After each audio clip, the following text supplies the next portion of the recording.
கர்த்தருடைய பரிசுத்த நாமத்திற்கு மகிமை உண்டாவதாக. கர்த்தரும் இரட்சகருமாய் இருக்கிற இயேசு கிறிஸ்துவின் இனிய நாமத்தில் இந்த காலை வேளையிலேயும் வாழ்த்துதலை தெரிவித்துக் கொள்கிறேன். கர்த்தர் நல்லவர், ஒவ்வொரு நாளும் அற்புதமாக அதிசயமாக நடத்தி வருகிற தேவனுக்கு நாம் நன்றி உள்ளவர்களாக இருப்போம்.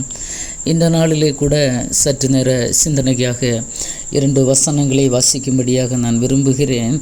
ஏசாயா தீர்க்கதரிசன புஸ்தகம் 28வது அதிகாரம் அதனுடைய 29வது வசனத்தின் கடைசி பகுதி, அவர் ஆலோசனையில் ஆச்சரியமானவர், செயலில் மகத்துவமானவர். அவனமே எரேமியா தீர்க்கதரிசன புஸ்தகம் 32வது அதிகாரம் 19வது வசனத்தை கூட வாசிக்க விரும்புகிறேன். யோசனையிலே பெரியவரும் செயலிலே வல்லவருமாயிருக்கிறீர். அவனவனுக்கு அவனவனுடைய வழிக்கு தக்கதாகவும் அவனவனுடைய கிரியைகளின் பலனுக்கு தக்கதாகவும் அளிக்கும்படி உம்முடைய கண்கள் மனுபுத்திரருடைய எல்லா வழிகளின் மேலும் நோக்கமாய் இருக்கின்றன. ஆமேன், ஆமேன், ஹல்லேலூயா. மிக அருமையான வார்த்தைகள். நமது தேவன் அவர் ஆலோசனையில் ஆச்சரியமானவர், செயலில் அவர் மகத்துவமானவர். ஆமேன், ஹல்லேலூயா. எரேமியா தீர்க்கதரிசி சொல்லும்போது சொல்லுவார், யோசனையில் அவர் பெரியவர், ஆமேன், செயலிலே வல்லவர். இங்கே ஆலோசனையில் ஆச்சரியம், இங்கே யோசனையில் பெரியவர், செயலிலே வல்லமை உள்ளவர். அவனவனுக்கு அவனவனுடைய வழிக்கு தக்கதாகவும் அவனவனுடைய கிரியைகளின் பலனுக்கு தக்கதாகவும். நம்முடைய வழிகள் எப்படி இருக்கிறதோ, நம்முடைய கிரியைகள் எப்படி இருக்கிறதோ, அதற்கு தக்கதாக கர்த்தருடைய யோசனையும் அவருடைய செயலும் மிகவும் பெரியதாகவும் வல்லமை உள்ளதாகவும் இருக்கிறது. அன்பான தேவ பிள்ளைகளே, இந்த காலை வேளையிலே உங்கள் சிந்தனைகளை இந்த வார்த்தைகளுக்கு நேராக திருப்ப நான் ஆசைப்படுகிறேன். ஆவியானவர் உங்கள் இருதயங்களிலே பேசுவாராக. ஆமேன், ஹல்லேலூயா. நம்முடைய தெய்வம், ஆமேன், அவர் யோசனையில் பெரியவர். அவர் யோசிக்கிறதுல அல்ல, அவர் ஆலோசிக்கிறதுல அவர் ஆச்சரியமானவர். அவர் ஆலோசிக்கிற காரியத்தை செயல்படுத்துகிறதிலும் அவர் வல்லமை உள்ள தேவன். இன்னைக்கு நம்ம அநேக காரியங்களை ஆலோசிக்கிறோம், யோசிக்கிறதற்கு எந்த செலவும் இல்லை. நம்முடைய சிந்தனையில் என்னென்ன தோன்றுகிறதோ, நம்முடைய இருதயங்களில் என்னென்ன தோன்றுகிறதோ, அது எல்லாவற்றையும் நாம் யோசிக்கிறோம். இப்படி இருந்தால் நல்லா இருக்கும், இதை செய்தால் நல்லா இருக்கும், இந்த வழியை போனால் நல்லா இருக்கும், இதை பார்த்தா நல்லா இருக்கும், இதை பெற்றுக்கொண்டால் நன்றாக இருக்கும் என்று பல விதங்களிலே யோசிக்கிறோம். ஆமென், ஆலோசிக்கிறோம், இப்படி செய்ய வேண்டும் என்று. ஆனால் அதை நம்மளால் செயல்படுத்த முடிகிறதா? ஆமென், ஹல்லேலூயா. யோசிக்கிற எல்லா காரியங்களையும், ஆலோசிக்கிற எல்லா காரியங்களையும் நம்மளால் செயல்படுத்த முடியலை. ஆமென். ஏன்னா நம்ம நிலைமைக்கு அதிகமாக மிஞ்சி நம்ம யோசிக்கிறோம். ஆமென். நிலைமைக்கு அதிகமாக செயல்படுத்த விரும்புகிறோம், ஆனால் முடியலை. ஆனால் நம்முடைய கர்த்தர் அப்படி அல்ல. அவர் எதை யோசிக்கிறாரோ, ஒரு தெய்வ பிள்ளையுடைய வாழ்க்கையில் எதை செய்ய வேண்டும் என்று, எதை செய்யணும், எதை செய்யக்கூடாது, எப்படி வைக்கணும், எப்படி வைக்கக்கூடாது என்று ஒரு தெய்வ பிள்ளைக்கு கர்த்தர் திட்டம் வைத்திருக்கிறாரோ, எதையெல்லாம் இவனுக்கு செய்யணும், எதெல்லாம் இந்த பிள்ளைக்கு செய்யணும் என்று கர்த்தர் விரும்புகிறாரோ, அதையெல்லாம் அவர் யோசித்து அதையெல்லாம் அவர் செயல்படுத்துகிற தேவனாக இருக்கிறார். எரேமியா தீர்க்கதரிசி சொல்லும்போது சொல்லுகிறார், யோசனையில் பெரியவர் என்னுடைய தெய்வம். ஆமென், ஹல்லேலூயா. அவர் நம்மை குறித்து, உங்களை குறித்து அவர் சில யோசனைகளை யோசித்து வைத்திருக்கிறார். இந்த மகனுக்கு இப்படி செய்யணும், இந்த மகளுக்கு இப்படி செய்யணும், இந்த ஊழியத்தில் இப்படி செய்யணும், இந்த பிள்ளைக்கு இப்படி செய்யணும் என்று கர்த்தர் யோசித்து வைத்திருக்கிறார். ஆசீர்வாதங்கள், நன்மைகள், என்னென்ன தேவைகள், என்னென்ன கொடுக்க வேண்டுமோ அது எல்லாவற்றையும் கர்த்தர் யோசித்து வைத்திருக்கிறார். ஆமென். அதை செயல்படுத்தவும் அவர் வல்லவராக இருக்கிறார். அது எப்படி, யாருக்கு செயல்படுத்துகிறாரா? அவனவனுடைய வழிக்கு தக்கதாகவும். இன்றைக்கு நம்முடைய வழிகள் கர்த்தருக்கு முன்பாக நேர்மையாக இருக்கிறதா, செம்மையாக இருக்கிறதா? ஆமென், ஹல்லேலூயா. நம்முடைய கிரியைகள் இன்றைக்கு எப்படி இருக்கிறது? ஆமென், கர்த்தர் எதிர்பார்க்கிறபடி இருக்கிறதா? ஆமென். நம்முடைய கிரியைகளுக்கு பலன் தர முடியுமா? அவர் யோசித்து வைத்திருக்கிற பெரிய பெரிய யோசனைகள், பெரிய பெரிய திட்டங்களை கர்த்தர் வைத்திருக்கிறாரே, அதெல்லாம் நம்ம வாழ்க்கையிலே செயல்படுத்தும்படியாக நம்முடைய கிரியைகள் இன்றைக்கு எப்படி இருக்கிறது? ஆமென். ஒரே ஒரு மனிதனை வேதத்திலிருந்து சுட்டி காட்ட நான் விரும்புகிறேன். ஆமென், ஹல்லேலூயா. 1 சாமுவேலின் புஸ்தகத்தில் பார்க்கும்போது ஈசாய் தன்னுடைய பிள்ளைகளை எல்லாரையுமே கொண்டு வந்து நிறுத்துகிறார். இப்போது தீர்க்கதரிசியாகிய சாமுவேல் வந்து ராஜாவாக அபிஷேகம் பண்ணும்படிக்கு சவுலுடைய ஸ்தானத்தில் இப்போது அபிஷேகம் பண்ணும்படிக்கு ஈசாயின் புத்திரரை கத்த சொல்லுகிறார், நீ ஈசாயின் புத்திரரை அழைத்து கொண்டு வா, அதில் ஒருவனை நான் என்ன செய்வேன், தேர்ந்தெடுப்பேன். ஆமாம், கத்தர் ஒரு மனிதனை யோசித்து வைத்திருக்கிறார், அதை அவர் செயல்படுத்துவார் அந்த மனிதன் வருகிறது வரையிலும். ஆமென், ஹல்லேலூயா. யாருக்கு எதை கத்தர் செயல்படுத்த வேண்டும், எந்த ஆசீர்வாதங்களை, எந்த நன்மைகளை, எந்த உயர்வை கொடுக்க வேண்டும் என்று விரும்புகிறாரோ அந்த மனிதனுக்கு மாத்திரமே கத்தர் கொடுப்பார். அதை எடுத்து இன்னொருவனுக்கு கொடுக்கிறவர் அல்ல. அவனுடைய கிரியை, அவனுடைய வழி கர்த்தர் நன்றாக பரலோகத்திலிருந்து பார்த்து கொண்டிருப்பார். நம்முடைய ஒவ்வொருவருடைய வழியும், ஆமென், நம்முடைய கிரியைகளையும் கர்த்தர் பரலோகத்திலிருந்து பார்த்து கொண்டிருக்கிறார். ஆமென். கர்த்தருக்கு முன்பாக எல்லாம் செம்மையாக இருக்குமானால் நம்முடைய கிரியைகள் எல்லாம் கர்த்தருக்கு முன்பாக நேர்மையாக இருக்கும் என்றால் கர்த்தர் நம்மை குறித்து யோசித்து வைத்திருக்கிற யோசனைகளை எல்லாம் அவர் செயல்படுத்த அவர் ஆசையாக இருக்கிறார். ஆமென், ஹல்லேலூயா.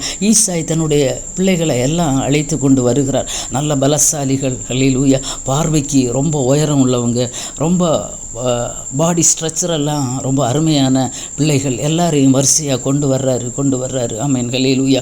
எலியாப்பை கொண்டு வர்றாரு, அபினதாப்பை கொண்டு வருகிறாரு, சம்மாவை கொண்டு வருகிறார். ஒவ்வொருத்தரையாக 7 பேரை கொண்டு வருகிறார். ஹல்லேலூயா. அருமையாக வசனம் அந்த இடத்துல சொல்லுகிறது. 1 சாமுவேல் 16வது அதிகாரம் 7வது வசனம், கர்த்தர் சாமுவேலை நோக்கி, நீ இவனுடைய முகத்தையும் இவனுடைய சரீர வளர்ச்சியையும் பார்க்க வேண்டாம், நான் இவனை புறக்கணித்தேன். மனுஷன் பார்க்கிறபடி நான் பாரேன், மனுஷன் முகத்தை பார்ப்பான், கர்த்தரோ இருதயத்தை பார்க்கிறார் என்றான். ஆமென், ஹல்லேலூயா. எலியாப்பை கொண்டு வந்து ஈசாய் நிறுத்துறார். ஆமென், ஹல்லேலூயா. ரொம்ப வாட்டசாட்டமான மனிதன், ஹல்லேலூயா. எல்லாம் நல்ல ரூபமுள்ளவன் தான், ரொம்ப எல்லாவற்றிலையும் பலசாலி தான், ஹல்லேலூயா. ஆனால் கர்த்தர் ரிஜெக்ட் பண்ணுகிறார். தீர்க்கதரிசிகிட்ட சொல்கிறார், நீ இப்படி பார்க்காத, நான் இவனை புறக்கணித்தேன். ஆமென், ஹல்லேலூயா. எப்படி இருந்திருக்கிறது அன்றைக்கு கர்த்தருக்கும் தீர்க்கதரிசிகளுக்கும் இருந்ததான உறவு, ஆமென், நேரடியான தொடர்பு, அந்த கனெக்ஷன். ஆமென், ஹல்லேலூயா. நான் இவனை புறக்கணித்தேன், இவன் சரீர வளர்ச்சியை நீ பார்க்காத. ஆமென், ஹல்லேலூயா. இவன் நான் மனுஷன் பார்க்கிறபடி பார்க்கிறது அல்ல, நான் இருதயத்தை பார்க்கிறேன். அதுதான் அவனவனுடைய வழிகளையும் அவனவனுடைய கிரியைகளையும் கர்த்தர் பார்த்து ஆசீர்வதிக்கிற தேவன். ஆமென், ஹல்லேலூயா. அவனை கர்த்தர் ரிஜெக்ட் பண்ணியாச்சு. ஆமென். அடுத்து கர்த்தர் என்ன சொல்லுகிறார் தெரியுமா? ஹல்லேலூயா. ஒவ்வொரு பிள்ளைகளாக 7 பிள்ளைகளை கடத்தி விடுகிறார் ஈசாய். இந்த இடத்துல 11வது வசனத்துக்கு நேராக நாம் வரும்போது 1 சாமுவேல் 16:11 உன் பிள்ளைகள் இவ்வளவு தானா என்று ஈசாயை கேட்டான். அதற்கு அவன், இன்னும் எல்லாருக்கும் இளையவன் ஒருவன் இருக்கிறான். ஆமென், அவன் ஆடுகளை மேய்த்து கொண்டிருக்கிறான் என்றான். அப்பொழுது சாமுவேல் ஈசாயை நோக்கி, ஆள் அனுப்பி அவனை அழைப்பி அவன் இங்கே வரும் மட்டும் நான் பந்தி இருக்க மாட்டேன் என்றான். ஆமென். அடுத்த வசனம், ஆள் அனுப்பி அவனை அழைப்பித்தான்.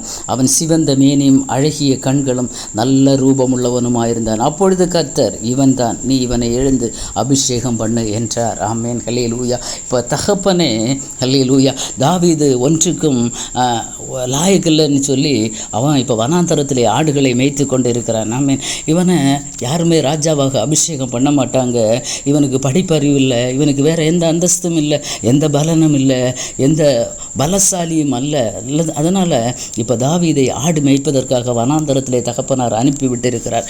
அன்பான தேவ பிள்ளைகளே, இந்த காலை வேளையில் நம்முடைய சிந்தனைகள் இந்த வசனத்துக்கு நேராக திரும்பட்டும். ஆமென். என் தேவன் யோசனையில் பெரியவர், அவர் செயல்களிலே வல்லவர். அவர் ஒரு மனுஷனை உயர்த்த அவர் யோசித்தாருன்னா அவனுடைய வழிகளையும் அவனுடைய கிரியையும் பார்த்து கர்த்தர் அவனை உயர்த்துகிற தேவன். ஆமென், ஹல்லேலூயா. இங்கே எல்லாரையும் கொண்டு வந்து வரிசையாக நிறுத்தினார். எல்லாரும் புறக்கணிக்கப்பட்டாங்க, எல்லாரையும் கர்த்தர் ரிஜெக்ட் பண்ணினார். இப்போ கேட்கிறார் சாமுவேல், ஹல்லேலூயா, ஈசாயை பார்த்து, உன் பிள்ளைகள் இவ்வளவு தானா? ஹல்லேலூயா. அப்போ சொல்லு, எல்லாரிலும் இளையவன் ஒருவன் இருக்கிறான். ஆமென், ஹல்லேலூயா. எல்லாரிலும் கடைசி ஒருத்தன் இருக்கிறான், அவன் ஆடுகளை மேய்த்து கொண்டிருக்கிறான். ஹல்லேலூயா. தெய்வ பிள்ளைகளே, தகப்பனுடைய பார்வை கூட உங்கள் பக்கம் திரும்பாமல் இருக்கலாம். ஒரு தகப்பனுடைய பார்வை தாவீதை புறக்கணித்தது. ஹல்லேலூயா. ஈசாய் தன்னுடைய 7 குமாரரையும் போல தாவீதை பார்க்கல, தாவீதை பற்றி யோசிக்கல. ஆமென், ஹல்லேலூயா. சாமுவேலுக்கு முன்பாக நிறுத்த அவன் விரும்பவும் இல்லை. ஆமென், ஹல்லேலூயா. தகப்பனுடைய சிந்தனைகளும் பார்வைகளும் தாவீதுக்கு விரோதமாகத்தான் இருந்தது, எதிராகத்தான் இருந்தது. இவனால் முடியாது, இவன் லாயக்கில்லை, இவனுக்கு எந்த அதிகாரமும் கொடுக்க முடியாது, இவனுக்கு எந்த பதவியும் இல்லை, இவன் வேலையை ஆடு மேய்ச்சி எப்படியாவது இவன் பிழைச்சி கொள்ளட்டுமே என்று அவனை ஒதுக்கி வைத்திருந்தார். ஆமென், ஹல்லேலூயா. இந்த 7 பலசாலிகளையும் பற்றி கர்த்தர் யோசிக்கவே இல்லை. அல்லேலூயா. அவங்கள பற்றி அவர் நினைக்கவே இல்லை, அவருடைய சிந்தனையில் கூட படலை. ஆமென். அல்லேலூயா. ஆனால் வனாந்தரத்திலே ஆடுகள் மேய்த்து கொண்டிருந்த ஒருவன் மேல் அவருடைய யோசனை இருந்தது. அல்லேலூயா. அவருடைய பார்வை அவன் பக்கம் திரும்பினது. ஆமென். அல்லேலூயா. நம்முடைய தேவன் யோசனையில் பெரியவர், செயல்களிலே அவர் வல்லமை உள்ள தேவன். ஆமென். அல்லேலூயா. எந்த மனுஷனாலும் பார்க்க முடியாத இடத்திலே கர்த்தருடைய பார்வை இருந்தது. ஒரு தகப்பன் கூட ரிஜெக்ட் பண்ணின தாவீது. ஆமென். அல்லேலூயா. யார் உலக மனுஷனால் ரிஜெக்ட் பண்ணப்படுகிறீங்களோ அந்த இடத்துல கர்த்தர் உங்களை செலக்ட் பண்ணுவார். ஆமென். அல்லேலூயா. எந்த பார்வையும் வனாந்தரத்தில் இருந்த தாவீதின் மேலே படலை. தகப்பனுடைய பார்வை கூட படலை. சாமுவேல் திருப்பி கேட்குறாரு, இவ்வளவுதானா உன் பிள்ளைகள்? அல்லேலூயா.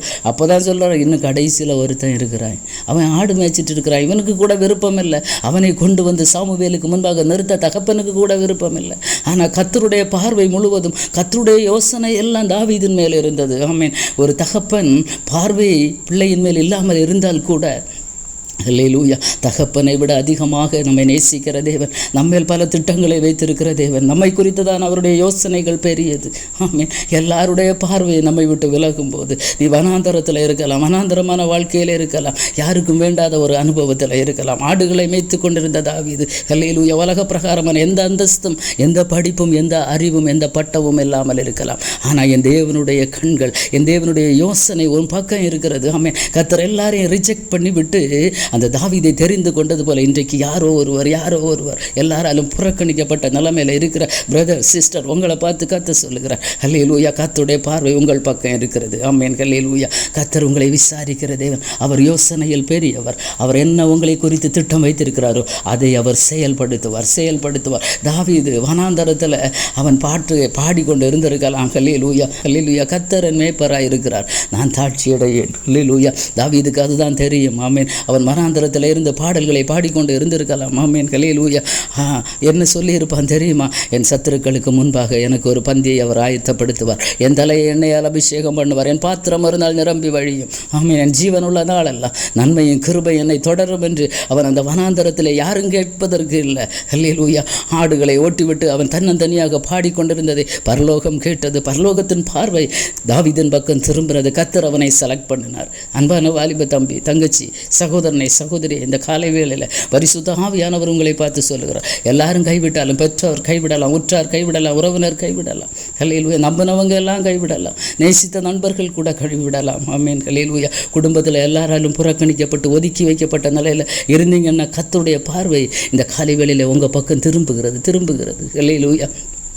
எல்லாரிலும் இளையவன், எல்லாரிலும் வெறுக்கப்பட்டவன், எல்லாராலும் ஒதுக்கப்பட்ட உன்னை கர்த்தர் தேடுகிறார். அல்லேலூயா. அவருடைய பார்வை, அவருடைய யோசனை, அவருடைய திட்டங்கள் எல்லாம் உங்கள் மேலே பெருசாக இருக்கிறது. அவர் இந்த காலை வேளையிலே அதை செயல்படுத்த வல்லவராயிருக்கிறார். அல்லேலூயா. அவருடைய பார்வை எல்லாம் தாவீதின் மேல் இருந்தது. ஆமென். அல்லேலூயா. அல்லேலூயா. தாவீதின் மேல் இருந்தபடியினால கர்த்தர் தாவீதை அழைத்து கொண்டு வர வைத்து அவனை அபிஷேகம் பண்ணுகிறார். ஆமென். ஆள் அனுப்பி அவனை அழைப்பித்தான். 7 பேர் திடகாத்திரமாக நிற்கிறாங்க. இது ஒன்றும் இல்லை, கர்த்தர் புறக்கணித்தார். ஆமென். தாவீது வருகிறது வரையிலும் கர்த்தர் காத்திருந்தார். ஆமென். அல்லேலூயா. இப்போ நல்ல ரூபமுள்ள ஒரு பையன், அல்லேலூயா, நல்ல இளம் வாலிபன். ஆமென். அல்லேலூயா. அவன் ஆடுகளை மேய்த்து அவனுடைய ட்ரெஸ் எல்லாம் எப்படி இருந்திருக்கும், அவனுடைய சைஸ், அவனுடைய ரூபம், அவனுடைய எல்லாமே எப்படி இருந்திருக்கும் என்று நினைத்து பாருங்களேன். அல்லேலூயா. எந்த வாட்ட சாட்டமும் இல்லாமல் அமைதியாக வந்திருப்பான். ஒரு கோலும் கையுமாக வந்திருப்பார் தாவீது. அந்த இடத்திலே கர்த்தர் சொல்லுகிறார் சாமுவேலை பார்த்து, நீ இவனை அபிஷேகம் பண்ணு. அவன் தைல கொம்பை எடுத்து அவன் சகோதரர் நடுவிலே அபிஷேகம் பண்ணினான்.